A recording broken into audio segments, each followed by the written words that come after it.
క్రీస్తునందు ప్రియమైన సోదరి సోదరులారా, మన ప్రభువును రక్షకుడైన యేసుక్రీస్తు యొక్క పరిశుద్ధమైన నామమున నేను మీకు వందనములు తెలియజేయచ్చు ఉన్నాను. దేవుని వాక్యములో నుండి మనము లూకాసు వార్త 13వ అధ్యాయం 10 నుంచి 17 వచనాల్లో ఉన్న ఒక సంఘటనను ధ్యానం చేస్తున్నాం కదా. అదే నడుము వంగిపోయిన స్త్రీని గురించి. 12వ వచనం, యేసు ఆమెను చూచి రమ్మని పిలిచమ్మా, నీ బలహీనత నుండి విడుదల పొంది ఉన్నామని ఆమెతో చెప్పగా, ప్రభు అయిన యేసుక్రీస్తు సమాజ మందిరంలోనికి వెళ్ళటం వాడుకని, అలాగే దయ్యము తన నడుమును వంచేసిన ఈ స్త్రీ సమాజ మందిరానికి వెళ్ళటం మానలేదని మనం గత కార్యక్రమంలో విన్నాం. ఆమె ప్రభు వచ్చాడనే ఉద్దేశంతో వెళ్ళింది కాదు. 18 ఏండ్ల నుంచి ఆమె సమాజ మందిరానికి వెళ్ళటం మాననటువంటి స్త్రీ, దేవుని మందిరాన్ని, దేవుణ్ణి ప్రేమించినటువంటి స్త్రీ. కాబట్టి అందుకు ప్రతిఫలాన్ని ఆమె అనుభవించింది. తన ఇబ్బంది, తన సమస్య, అది తన భౌతిక సమస్యనే కానీ ఆత్మకు సమస్య కాదని ఆమె గ్రహించింది. కాబట్టి ఆమె సమాజ మందిరానికి వెళ్ళింది. ప్రభు బోధిస్తూ ఆమెను చూచి ఆమెను రమ్మని పిలిచాడు. ఆమె ఆయన దగ్గరకు వెళ్ళలేదు, ఆయనే ఆమెను రమ్మని పిలిచాడు. ఆమెను చూశాడు, రమ్మని పిలిచాడు, విడుదల పొంది ఉన్నావని అన్నాడు. ఆమె మీద చేతులు ఉంచాడు. ఆమెను చూచి రమ్మని పిలిచాడు. అంతమందిలో ఆమె నడవటం అన్నటువంటిది ఆమెకు ఒక రకంగా అవమానకరమైన విషయమే, కానీ ప్రభు మాటకు విధేయత చూపించింది. అంతే, రమ్మని పిలవగానే వెళ్ళింది. ఆమెను చూచి ఆయన, అమ్మ, నీ బలహీనతను నువ్వు విడుదల పొంది ఉన్నావు అని అన్నాడు. ఆమె మీద చేతులు ఉంచాడు. వెంటనే ఆమె చక్కగా నిలవబడెను అనే మాట వ్రాయబడి ఉంది. దేవునికి స్తోత్రం కలుగునుగా. ప్రభు మాటకు విధేయత చూపితే చాలు, మన జీవితంలో జరగవలసిన కార్యం జరుగుతుంది అని మనకు బహుస్పష్టంగా అర్థమవుతుంది. అలాగున ప్రభు కార్యాన్ని జరిగించడానికి మనం సదా సిద్ధపడి ఉండాలి. ఆయన మాట వినటానికి సిద్ధపడి ఉండాలి. అది మనకు అయిష్టంగా ఉన్నప్పటికీ ఆయన మాట వింటే వచ్చే ఫలితం ఏంటో దేవుని వాక్యం మనకు చాలా వివరంగానే చెబుతుంది. వెంటనే ఆమె చక్కగా నిలవబడింది. దేవునికి స్తోత్రం. ఏ విషయంలో అపవాది ఆమె నడుమును వంచాడో ఆ విషయంలో ప్రభు చక్క చేశాడు. అపవాది వంచేవాడు, పాడు చేసేవాడు, కానీ ప్రభు చక్కపరిచేవాడు, బాగు చేసేవాడు. ఈయన సమస్తమును చక్కగా చేసి ఉన్నాడు అనే మాట సత్యం. కాబట్టి ప్రభు ఆమెను చక్కగా నిలవబెట్టెను. దేవునికి స్తోత్రం అండి. మన సమస్యలు మనల్ని ఆయన సన్నిధికి వెళ్లకుండా ఆపకూడదు. ఎందుకంటే సమస్యలను పరిష్కరించగలిగినటువంటి కర్త ఆయన, బాగు చేయగలిగిన వాడు ఆయన. తప్పనిసరిగా మన సమస్యలను ఎరిగినవాడు అని గుర్తుంచుకొని ఆయన దగ్గరికి వెళ్దాం. మంచిది. యేసు విశ్రాంతి దినమున స్వస్థపరిచినందున ఆ సమాజ మందిరపు అధికారి కోపంతో మండిపడి, లూకాసు వార్త 13:14, జనసమూహమును చూచి పనిచేయదగిన 6 దినములు కలవు, అప్పుడు రండి స్వస్థత పొందండి అన్నాడు. ఇదొక విచిత్రమైనటువంటి మనస్తత్వం. ఇతడు సమాజ మందిరపు అధికారి. అతను అన్నాడు, పని చేయదగిన 6 దినములు కలవు అన్నాడు. అవి వాస్తవం. కానీ ఆ దినములలో వీళ్ళు వచ్చి స్వస్థత పొందడానికి, మేలు పొందడానికి బాగు చేసేది ఎవరు? 6 దినాలు కష్టపడి పని చేయాలి. విశ్రాంతి దినమున మాత్రమే ప్రభు సన్నిధికి రావాలి కదా. అది ఆజ్ఞ, 4వ ఆజ్ఞ. కాబట్టి మిగతా దినాల్లో వస్తే బాగు చేసేవాళ్ళు ఎవరు? ఆ పని ఈయన వల్ల అవుతుందా? కాదు. ఇక్కడ మనం గుర్తుంచుకోవాలి, వీరు స్వపక్షంలోని విపక్షీలు, వీరు మనలో ఉన్న శత్రువులు, వీరు దేవుని మందలో ఉన్నటువంటి తోడేళ్ళు. విచారకరమైనటువంటి విషయమే కదండి. వాస్తవానికి చాలా సంతోషపడాలి. ప్రభువును చూచి, అయ్యా, ఈ వారం వచ్చి, ఈ రోజు వచ్చి ఇంత గొప్ప కార్యం జరిగించావు. 18 సంవత్సరాల నుంచి ఈవిడ చాలా బాధను అనుభవిస్తూ ఉంది. అయితే మీరు ఎంతో సహాయం చేశారు, బాగు చేశారు. మీరు ప్రతి వారం కూడా వస్తే బాగుంటుందండి. ప్రతి విశ్రాంతి దినమున ఒకవేళ మీకు వీలైనప్పుడైనా ఇక్కడికి వస్తే బాగుంటుందండి అని అనవలసింది పోయి, సంతోషపడవలసింది పోయి, కోపపడెను అనే మాటలు మనం చూడగలుగుతాం. చాలా విచారకరమైన విషయం అండి. వాస్తవానికి అపవాది, దయ్యం ఆమె శరీరాన్ని వంచినాడు, కానీ వీళ్ళ మనస్సులను ఉంచాడు. అందుకు ఆవిడ బాగుపడింది కానీ వీళ్ళు బాగుపడ్డారు. చిత్రమైన సంగతి. ప్రాణాత్మ దేహములను బాగు చేయగలిగిన వాడు తమ ఎదుట ఉన్నప్పటికీ బాగుపడకపోవటం శాశ్వత వైకల్యం కాక మరీ ఉంది. ఆమె 18 ఏండ్ల నుండి కలిగిన వైకల్యం నుంచి విముక్తి పొందగలిగింది. కానీ ఇతడు మాత్రం, అనగా ఈ సమాజ మందిరపు అధికారి మాత్రం విముక్తి పొందలేకపోయాడు. ఎంత విచారకరమైన సంగతి. రక్షకుడు తన దగ్గరే ఉన్నా, తన చెంతనే ఉన్నా బాగుపడలేకపోయాడు. తన మనస్సు మార్చుకోలేకపోయాడు. జరిగిన సంఘటనను చూసి సంతోషించలేకపోయాడు. ఏమండి, ప్రభువు మీద ఉన్నటువంటి ద్వేషాన్ని సమూహం మీద చూపించాడు. ఆయన ఏమనలేడు, అంచేత వారినైనా అందాం అని ఆ సమూహం మీద ద్వేషాన్ని చూపించాడు. ప్రియులారా, ఒకవేళ ఇలాంటి వారు మనకు మందిరాల్లో తగులుతారేమో, వారిని పట్టించుకొనకుందుము గాక. ప్రభువే వారికి జవాబిస్తాడు, ప్రభువే వారికి సమాధానం ఇస్తాడు. కాబట్టి మనం వారిని పట్టించుకొనకుండా మన భక్తి జీవితంలో కొనసాగు. ప్రభు జవాబిచ్చాడు. అందుకు ప్రభు, వేషధారులారా, 15వ వచనం, మీలో ప్రతివాడును విశ్రాంతి దినమున తన ఎద్దునైనను తన గాడిదనైనను గాడి ఎద్దు నుండి విప్పి తోలుకొని పోయి నీళ్లు పెట్టును కదా. ఎంత మంచి మాట అండి. మీరు పశువులను జాగ్రత్తగా చూసుకోవటానికి, జాలితో చూసుకోవటానికి ఎరిగినవారు, కానీ మనుషుల మీద మాత్రం మీకు ఆసక్తి లేదు. కనీసం మీ ఇంటి పశువులను చూసుకుంటున్నంత ప్రేమతో మనుషులను చూసుకోవట్లేదు మీరు అని ఆయన వారిని గద్దించారు. కొందరికి ఈ బుద్ధి ఎప్పుడూ మారదు. వారి దృష్టిలో వారి పశువులే గొప్ప మనుషుల కంటే మించి. ఈ అంటరానితనమని కానీ, ఇతరుల పట్ల ద్వేషభావం కానీ, వారు తక్కువ వారు అనేటువంటి చూపు కానీ, ఇదంతా కూడా దీనికి సంబంధించిందే కదా. ఈ కాలంలో మనకు కనిపించే మనుష్య ద్వేషులు ఆ కాలంలో కూడా ఉన్నారు కదా. ప్రభు వారిని గద్దించి వేషధారులారా అని అన్నాడు. సందేహం ఏమీ లేదు, ప్రతి వేషధారి నరకమునకు పాత్ర. మనుషుల కంటే మించి తన జంతువులను ప్రేమించేటువంటి వాడు నరకమునకు పాత్ర. దేవుని స్వరూపంలో సృష్టించబడిన మనుషులను ద్వేషించి పశుపక్షాదులను మనుషుల కంటే మించి ప్రేమించేవాడు నిశ్చయముగా నరకమునకు పాత్ర. ఎందుకంటే నువ్వు దేవుని స్వరూపాన్ని ద్వేషిస్తున్నావు కాబట్టి, దేవుని స్వరూపంలో సృష్టించబడిన మనిషిని ద్వేషిస్తున్నావు కాబట్టి ప్రభు వారిని గద్దించాడు. మీకు మనుషుల కంటే మీ జంతువులే ఎక్కువగా కనిపిస్తున్నాయా? విశ్రాంతి దినమున నీళ్లు త్రాగడానికి, మేత మేయటానికి వాటిని మీరు బంధించరు కదా, విప్పుతారు కదా. అపవాది 18 ఏండ్ల నుండి బంధించిన ఈమెను, అబ్రహాము కుమార్తెని ఈమెను అని సంబోధించాడు. ఆయన దృష్టికి మనుషులు ఎంత ఇష్టలుగా కనిపిస్తున్నారండి. సేనాదయం పట్టినవాడు, తన్ను తాను గాయపరుచుకున్నవాడు, కానీ ప్రభు అతన్ని ముట్టి బాగు చేసెను అనే మాటను చూడగలుగుతాం. గొప్ప సంగతి, అద్భుతం, ఆశ్చర్యం. 18 ఏండ్ల నుంచి అపవాది బంధించిన ఈమెను ప్రభు బాగు చేశాడు.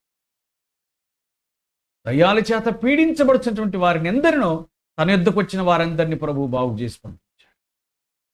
అపవాది బంధకాల నుంచి విడిపించడం అనేటువంటిది ప్రభువుకు పని. లూకాసు వార్త 4వ అధ్యాయములో వ్రాయబడిన మాటను నేను మీ దృష్టికి తీసుకొని వస్తాను. చెరలో ఉన్న వారిని విడిపించుటకు, నలిగిన వారిని విడిపించుటకు అనే మాటలు అక్కడ కనిపించాయి. ఆయన విడిపించేవాడు, బానిసత్వం నుంచి ఆయన విడిపించేవాడు, బంధకాల నుంచి విడిపించేవాడు, దుర్వ్యసనముల నుంచి ఆయన విడిపించేవాడు, పాపము నుంచి విడిపించేవాడు. ప్రకటన గ్రంథం 1:6లో తన రక్తం వల్ల మన పాపం నుంచి మనలను విడిపించినవాడు అనే మాట కనబడింది. ఆయన మనల్ని విడిపించుటకు తను తాను అప్పగించుకునేను అని గలతీ పత్రిక 1:4లో వ్రాయబడి ఉంది. కనుక ప్రియులారా, ప్రభు అయిన యేసు క్రీస్తు మనల్ని విడిపించేవాడు. అపవాది చేత బంధించబడటం మనం ఆయనకి ఇష్టం లేదు, విడిపించడానికి వచ్చాడు. ఆయన అన్నమాట అబ్రహాము కుమార్తె అయిన ఈమెను అని అన్నాడు. భౌతిక సంబంధులు అబ్రహాము కుమార్తెలు మాత్రం కారు, అబ్రహాము కుమారుడు కారు. విశ్వసించిన వారు మాత్రమే అబ్రహాము కుమారుడు కుమార్తె. లూకాసు వార్త 19:9లో ఇతడును అబ్రహాము కుమారుడే అని ప్రభు జక్కయ్యను విడిపించిన తర్వాత అన్నాడు. విడిపించబడ్డాడు అంటే అర్థం ఏంటంటే ధనాపేక్ష అనే బంధకంలో అతడున్నాడు. ధనమనే పిచ్చి కలిగిన వాడిగా బ్రతుకుతూ ఉన్నాడు. ప్రభు అతన్ని విడిపించాడు అనే విషయం దేవుని వాక్యం మనకు జ్ఞాపకం చేస్తుంది. ఈ సమయమందు ప్రేమతో మనవి చేస్తూ ఉన్నాను. నన్నెవడు విడిపించగలడు ఈ దుర్వ్యసనము నుంచి? నన్నెవడు విడిపించగలడు ఈ బానిసత్వం నుంచి? నన్నెవడు విడిపించగలడు ఈ వ్యసనాల నుంచి, ఈ పాపము నుంచి? నేను చిక్కుకొని పోయాను, ఇరుకునబడ్డాను అనే భావనే గనక నీకుంటే, ఆ తపన మనస్సు నీకుంటే, ఇదిగో నిన్ను విడిపించుటకు నేను దిగివచ్చి ఉన్నానని ప్రభు సెలవిచ్చే మాటలు నీ చెవినబడునుగా. ఆ మాటలను జ్ఞాపకం చేసుకోవలసిందిగా మనవి చేస్తూ ఉన్నా. ఆయన విడిపించుటకు సమర్థుడు. ప్రభువారిని గద్దించినాడు. 18 ఏండ్ల నుండి సాతాను బంధించిన ఈవిడ విడిపించటం న్యాయం కాదా, సబబు కాదా, విడిపించతగదా అని ఆయన అన్నాడు. ఆమెను, అమ్మా నువ్వు సాతాను కట్లుంచి విడిపించబడి ఉన్నావు అని చెప్పగానే చక్కగా నిలవబడింది. భౌతికంగా ఇలాగును చూద్దాం. భౌతికమైన చక్కదనం వచ్చింది, చక్కగా నిలవబడింది. తాను పోగొట్టుకున్న దాన్ని మరలా తిరిగి పొందింది.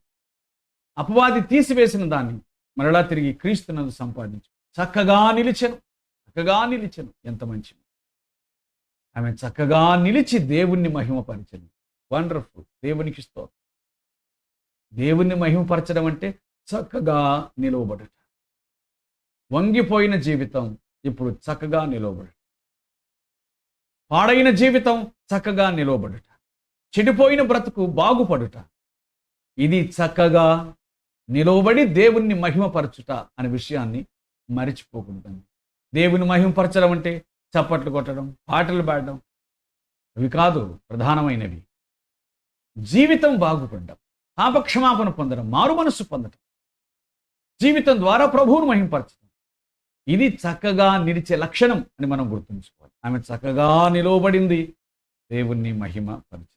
అలాగున చక్కగా నిలవబట్టకు ప్రభువు సహాయము చేయునుగా. మంచిది. అబ్రహాము కుమార్తె అయిన ఈమె అని ఆయన అన్నాడు. ఎస్, ఆమె అబ్రహాము కుమార్తె, విశ్వాసం కలిగినటువంటిది. ప్రభు తనను పిలిచి ఆ మాట చెప్పగానే ఆమె విశ్వసించింది.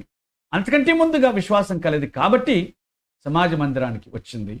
ప్రభువు మాట వినింది, విశ్వసించింది, క్షేమాన్ని ఆమె అనుభవించగలిగింది. ఈమె అబ్రహాము కుమార్తె అని ప్రభు చెప్పిన మాట అక్షర సత్యం. విశ్వసించి బాగుపడి 17వ వచనం, ఆయన ఈ మాటలు చెప్పినప్పుడు ఆయన ఎదిరించిన వారందరూ సిగ్గుపడిరి అని వ్రాయబడి. ఆయన ఈ మాటలు చెప్పినప్పుడు ఆయన ఎదిరించిన వారందరూ సిగ్గుపడిరి. ఈ సందర్భంగా వ్రాయబడిన మరొక మాటను చదువు. అయితే జనసమూహమంతగా ఆయన చేసిన ఘనకార్యములను చూసి సంతోషించాను. సమాజ మందిరంలో ప్రభు ఉన్నాడు.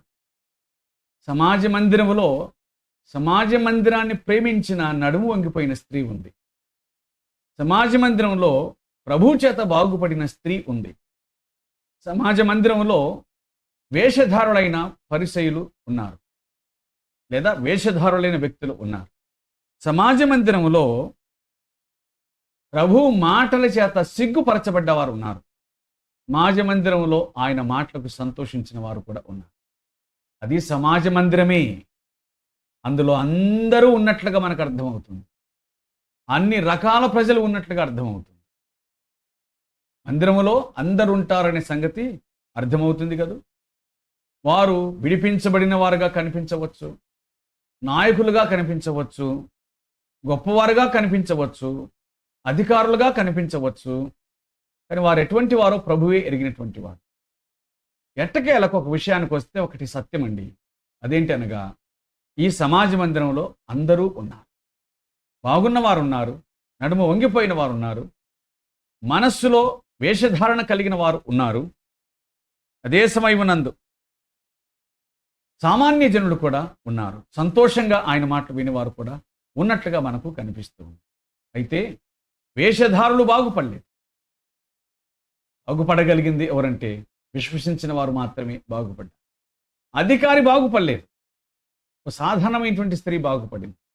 నేను బాగున్నాను అని బయటికి బాహ్యంగా కనిపించేవాడు బాగుపడలేదు. నేను వంగిపోయాను అని సమాజానికి అంతటికి తెలిసినటువంటి ఆ స్త్రీ మాత్రమే బాగుపడింది. అంచేత ప్రభువు దగ్గర మనం ఏమై ఉన్నామో అది ఒప్పుకొనుట, అది మనకు అవసరం అని మనం గుర్తుంచుకుందాం. ప్రభువు దగ్గర మన జీవితాన్ని సరి చేసుకుంటా అవసరము అని మనము జ్ఞాపకం చేసుకుందాం.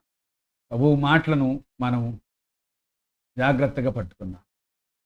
18 ఏండ్ల నుంచి అపవాది బంధించిన, సాతాను బంధించిన అబ్రాహాము కుమార్తె అయిన ఈమెను ఈ విశ్రాంతి దినమనందు ఈ కట్ల నుండి విడిపింపతగదా అనే మాట. ఎస్, ఎన్ని ఏండ్ల నుంచి నీకున్న వ్యసనంలో బంధించబడి ఉన్నావో ఒకసారి ఆలోచించుకుంటే మంచిది. ఈ మాటలు వింటున్న నీవు ఏ వ్యసనములోనైనా ఉంటే, ఏ బంధకములోనైనా ఉంటే, ఏ పాపములోనైనా దుర్వ్యసనంలోనైనా ఉంటే నిన్ను విడిపించడానికి ప్రభువు ఉన్నాడు అనే సంగతిని గుర్తుంచుకో. నన్నెవడు విడిపిస్తాడు, నేను ఎలా బాగుపడగలను అనేటువంటి భావన నీకుంటే దానికి జవాబు ఉంది యేసుక్రీస్తునందు. ఆయన విడిపించడానికి వచ్చాడు. ఇదేదో మంత్రంతో మాయతో అయ్యేది కాదు. ఆయన అందుకుగాను ఒక గొప్ప కార్యాన్ని చేశాడు. పరలోకం నుంచి భూమి మీదకి మనిషి రూపిగా ఆ ప్రియరక్షకుడు భూమి మీదకి దిగివచ్చి మన పాప క్షమాపణ నిమిత్తమై సిలువలో తన ప్రాణాన్ని పెట్టి విడిపించటానికి. ఇది సాధారణమైన సంగతి కాదు. ఈ మాట చెప్పొచ్చు, నడుము వంగిపోయిన స్త్రీని ఆయన బహుసులభంగా ఒక మాట చేత విడిపించగలిగినాడు. కానీ పాపము నుంచి, బంధకాల నుంచి విడిపించడానికి వీలుగా ఆ ప్రియరక్షకుడు మన కొరకు తన ప్రాణాన్ని పెట్టాడు. అంటే మనం మరింత ఎక్కువ ప్రియమైన వారం అనే సంగతిని గుర్తుంచుకోవాలి. మాట చేత నడుము వంగిన స్త్రీని ఆయన బాగు చేశాడు. కానీ మన పాపము నుంచి మనల్ని విడిపించడానికి ఏకంగా తన ప్రాణాన్ని ఆ ప్రియరక్షకుడు మన కొరకు అర్పించవలసి వచ్చింది అనే సంగతిని జ్ఞాపకం చేసుకో. నువ్వు ఎంతటి వాడో అది వేరు విషయం. నువ్వు ఎన్ని ఏళ్ల నుంచి బంధకాల్లో ఉన్నావో అది వేరు విషయం. నేను ఇన్ని ఏళ్ల నుంచి ఈ బంధకంలో ఉన్నాను, నేను విడిపించబట్టం సాధ్యమా అని భావించవద్దు. ఆయనకు అసాధ్యమైనది ఏది లేదు. 18 ఏండ్ల నుండి అంటే అది సాధారణమైన విషయం. యోహాను సువార్త 5వ అధ్యాయం 1 వచనం నుండి 10 వచనాల వరకు చూడగా మనకు కనిపించేటువంటి విషయం ఏంటంటే 38 ఏండ్ల నుండి కోనేటి దగ్గర ఉన్నటువంటి వాడిని ఆయన బాగు చేశాడు. తన జీవితకాలం అంతా ఇంచుమించుగా అక్కడే గడిచిపోయింది. ఒక రోగిగా జీవించాడు.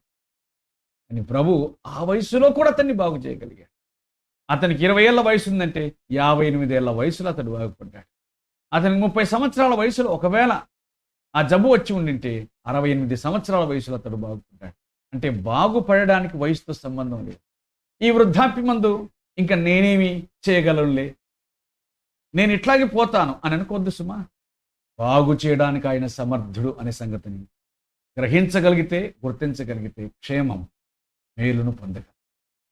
యేసుక్రీస్తు ప్రభువును విశ్వసించండి, పాపక్షమాపణ పొందండి, మారు మనస్సు పొందండి, బంధకాల నుంచి, కట్ల నుంచి విడిపించబడండి.